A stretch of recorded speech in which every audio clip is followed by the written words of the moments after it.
support in developing such a list? And are there countries who are already achieving the goals that you set? Well, depending on the countries, we were mostly focused on low and middle income countries, as you could see in my presentation. And now this is a very important thing, to have approved the essential diagnostic list, to have imaging essential diagnostic list at the WHO in this assembly to come, that we have been mentioning in all of our presentations. For this, we need the support of the countries, the formal support of the countries, that we are promoting this essential diagnostic list in the specific countries, for them to be aware of this, to influence their politicians, and their politicians to approve it in the assembly and the executive board. That was the situation, and now hopefully will be approved at the WHO. With this, we will have the pathway, political pathway, governmental pathway, that will help the people to be oriented on how to manage this from the professional point of view. Thank you, Luis. Professor Hurghada, another recommendation that came out of the Diagnostics Commission was to provide point-of-care diagnostics, including ultrasound. As you look around the world, is that a reasonable goal? Thank you very much, Mrs. Chair.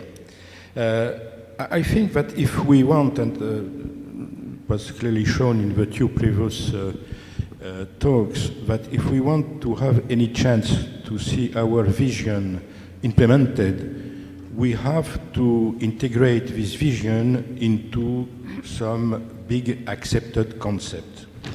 And among these concepts, the one which is probably one of the most important is the concept of primary health care.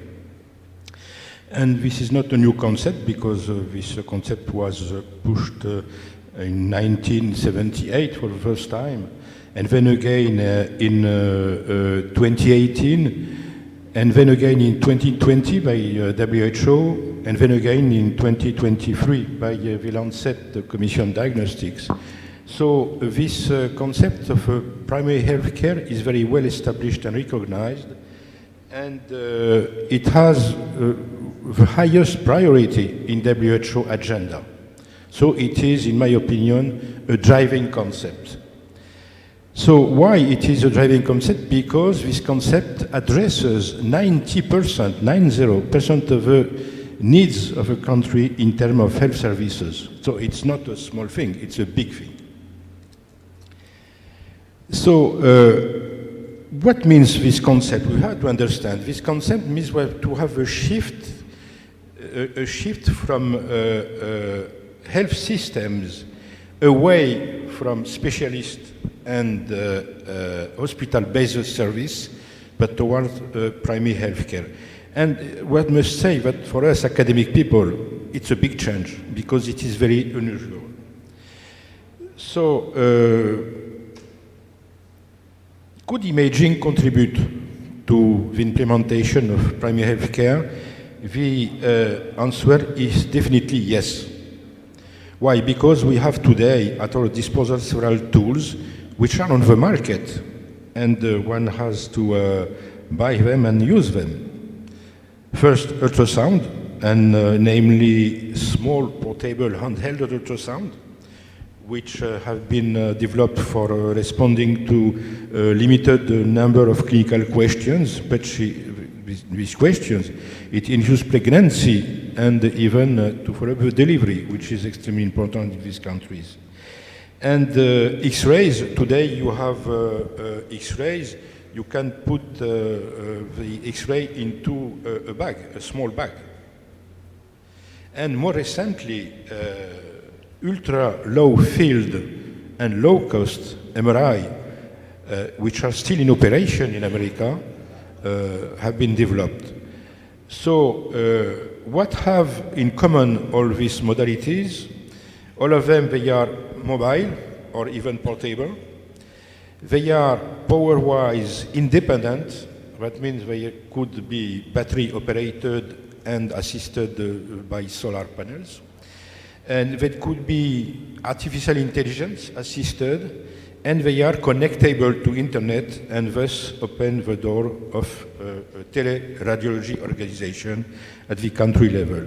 And even now, even more, in the near future, a new technology of X-ray will be implemented based on nanocarbon tubes together with new detectors. And there are currently new projects for combining this new technology of X-rays and of new detectors for making new CT scanners, which could be affordable at the point of care. So obviously this evolution is raising a lot of issues, and namely in the field of education and training. But what we learned this morning during our first meeting, I think we would have to discuss this vision in the context of AFRA. Thank you. Thank you so much, Guy. Michael, I have a question for you about the need to develop a skilled workforce. What do you see as the optimal balance between local capacity building with regard to developing that workforce and having access to remote resources, including remote technical training? By remote technical training, you're talking about using e-platforms? Sure. Mm-hmm. Okay, yes. Yes, certainly remote training has brought a new paradigm to training of health workers, but we should also take it with caution that it can never replace physical training, and so there has to be a balance between the two.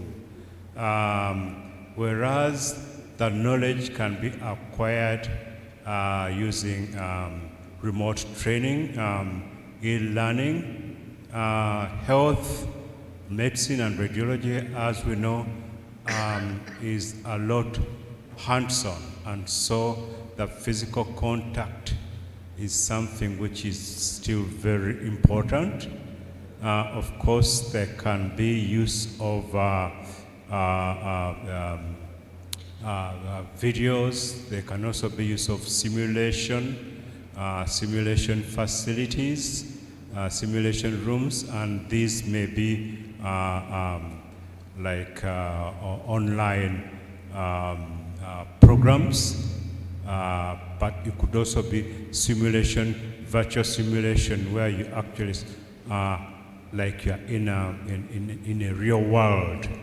And so simulation can work online, lectures can work online, but simulation can also not replace real experiences. So at some point, whether it's education or it is continuous medical education, there has to be some physical contact. I think. Thank you. Thank you very much, Michael.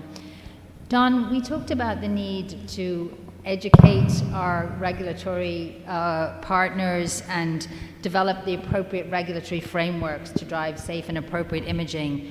What do you see as the important factors that can catalyze that development? Well, it's an excellent question, and I've even taken notes as other individuals have answered their respective questions, and I found that the preceding talks were excellent preemptory information to this discussion, and I learned a great deal. I guess I divide this into several different layers. And first, the regulatory differences between regions of the world, between countries, are going to be quite variable. So I'll try to stick on more of a generic approach to this, and I'll also, as an introductory statement, sort of leverage my perspective comes from some experience and successes through the ISR Quality and Safety Alliances in terms of how you design these kinds of action items and the best approaches. It really gets at a delivery issue. So the first of sort of 4 or 5 points is to be sure that the voice of all stakeholders are represented. And it makes sense to think about radiologists, but other imaging experts have to be included in that. The technologists, radiographers, obviously, and the physicists, medical physicists. But I would offer that we often leave out the voice of the patient. And this goes such a long way in terms of linking with regulatory individuals who may not really be connected with the medical environment themselves. So that's very strong. This group that is assigned should also be coordinated and organized, so you don't have different groups approaching different regulatory agencies and perhaps providing conflicting information. The needs should be familiar and recognized and stated outright. And I think we saw in the preceding talks about what some of those needs are going to be. And they do have to be tailored to the individual region, the individual country. For example, if you're going to deal with cancer, picking a particular cancer that might be more endemic in Africa versus the Near East versus Middle East versus United States has to be very carefully conceived. You can't have an approach that just deals with one particular topic. So pick things that are recognizable: breast cancer, prostate cancer, communicable diseases, et cetera, because those are going to resonate most with individuals. The approach also has to be data-driven and factual. You can't come in. I will say that the greater good has lesser impact. Right? You know, it's easy to approach this saying we need to do this. This is what we're about. Our mission is to protect healthcare. But regulatory agencies like to hear numbers, like to hear facts, and that factual basis, I think, drives these kinds of successes forward. They also have to, and this is a sort of a delivery thing, I think in the approach, it needs to resonate with the group and the people that you're dealing with. If you can get to that human level, and anecdotes are often very important in this. For example, you know, this is what's happening to this group or these individuals because we're not able to provide high quality imaging.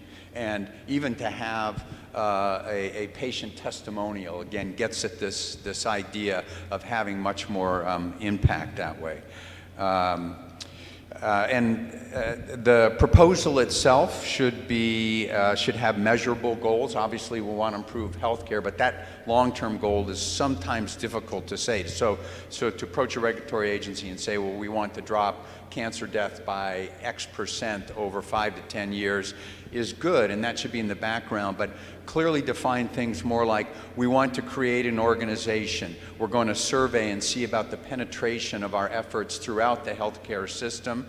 We want to assess the knowledge and information about the medical population with the efforts here in a survey. These kinds of things in the short term, I think, provide measurable successes here.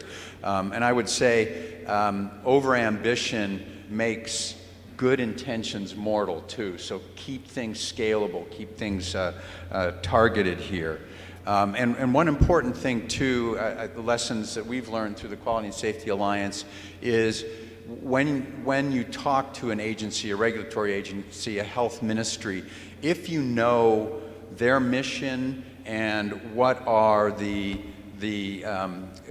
goals that they hold strong, is to build those into the proposal, and that makes an increased accountability on their part too. So you sort of wrap their accountability into this rather than saying, this is what we want to accomplish, we're going to show you what we can do. It is, this is our project. This is what you said is important to you. We buy into that. So you establish a covenant with them, and there's much more responsibility on their part for seeing these things through. And the final thing I would say is the branding and partnership and establishment of networks is really important. And I think, as we've heard, to come at this with what are the available resources, the World Health Organization, IAEA, ISR, et cetera, that sort of co-branding and establishment of successes and professional responsibility is something then and is much easier for those regulatory agencies to hang on to. Thank you, Don. Very comprehensive answer. Boris, my question for you looks at the world that we live in with conflicts and natural disasters. We just saw the devastating earthquakes in Turkey and Syria. How do we navigate meeting the needs of populations in these kinds of fragile and volatile situations? Thank you, Geraldine. This is, of course, very important and complex question that refers considerably to everything that we have been speaking about so far. And indeed, in the neighborhood here, we had conflicts over years. In Yemen, in Syria, there was this devastating earthquake in Turkey and Syria recently, and also there is a more than a year lasting fierce war in Ukraine, which does have a lot of consequences also on the medical field. And primarily I would say that the role of international organizations there is to provide humanitarian assistance to those countries where imaging is only the part of what is needed, and certainly as ISR we could influence IAEA and WHO to assist in providing imaging equipment to health facilities that are in need. And certainly there are differences because some of those countries had medium, I would say, well-developed healthcare systems, while the others had totally devastated healthcare systems with war.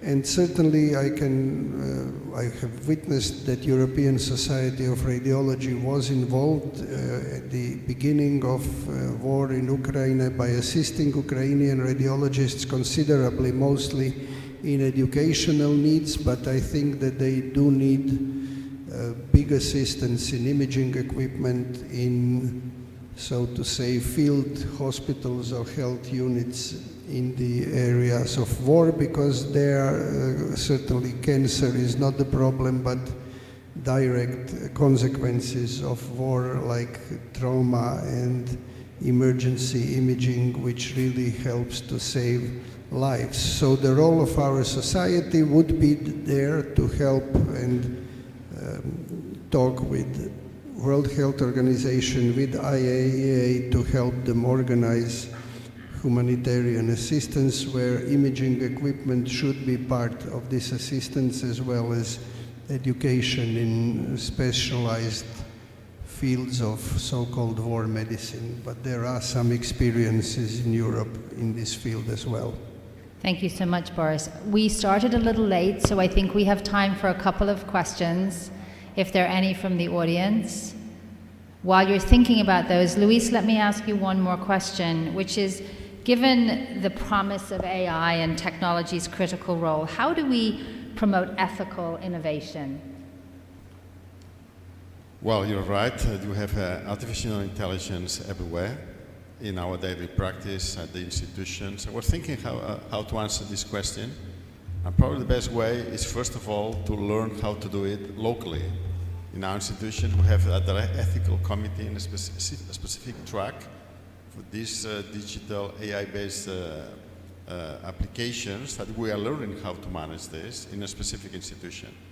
Then, secondly, probably we have to have more inputs for different settings and different uses of artificial intelligence in order to get into the regulators, with the regulators that just John was saying, with something meaningful and some experience in the ground. And third, probably we need to have an approach, a multidisciplinary approach. It's not just imaging that has to be in this, because even this kind of solutions takes into account much more data than just the imaging itself, the context of the patient, real-world data. So I think we are still in the moment to understand how it's going on in our institutions, to recommend to regulators. And there's very interesting experiences nowadays, to try to include artificial intelligence solutions, and especially knowledge in low and middle income countries, for them to build up their own solutions instead of having ours implemented there. So it's a lot of things we're running at the same time. Forums like the International Society of Radiology and others helps a lot, to contact and between people and trying to find common solutions or common approaches for specific problems that everyone has. Thank you, Luis. Do I see any questions? Well, then, if not, I would like to thank our esteemed panelists for sharing their insights and expertise. Thank you all for joining us for this session, and we will see you after coffee at 11:30. Thank you.